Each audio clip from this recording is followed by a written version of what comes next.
ಹೆಸರು ಮೇಘಸಿದ್ಧಾಂತ ಅಂತ. ನಾವು ಮುಧೋಳದಿಂದ ಈ ಮನೋರಥ ಗೋಶಾಲಕ್ಕೆ ಗೋದಾನಕ್ಕೋಸ್ಕರ ಬಂದಿದ್ದೀವಿ. ಈ ಗೋಶಾಲೆಯಲ್ಲಿ ಸುಮಾರು 12 ದೇಸಿ ತಳಿಗಳ ಗೋವುಗಳನ್ನು ತುಂಬ ಚೆನ್ನಾಗಿ ಸಾಕ್ತಾ ಇರೋದನ್ನು ನೋಡ್ತಾ ಇದ್ದೀವಿ ನಾವಿಲ್ಲಿ.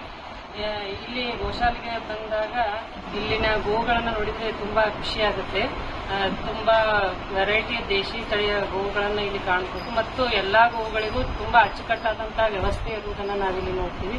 ತುಂಬ ಶಾಸ್ತ್ರಬದ್ಧವಾಗಿ ಗೋದಾನವನ್ನು ಇಲ್ಲಿನ ಒಂದು ಅರ್ಚಕರು ನೆರವೇರಿಸಿಕೊಡ್ತಾ ಇದ್ದಾರೆ.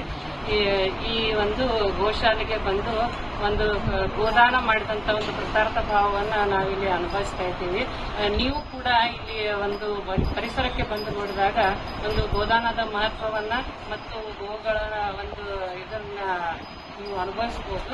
ಇಲ್ಲಿ ಬಂದು ನೋಡಿ ಖುಷಿ ಪಡಿ, ಗೋದಾನವನ್ನು ಮಾಡಿ ನಮ್ಮ ಗೋವುಗಳ ಒಂದು ಸಾಕುವಿಕೆಯನ್ನು ನೀವು ಪ್ರೋತ್ಸಾಹಿಸಿ ಗೋ ತಳಿಗಳನ್ನು ಅಭಿವೃದ್ಧಿಪಡಿಸಿ ನಾವು ನಮ್ಮ ಇದನ್ನು ಮಾಡೋಣ ಅಂತ ಹೇಳ್ತೇನೆ.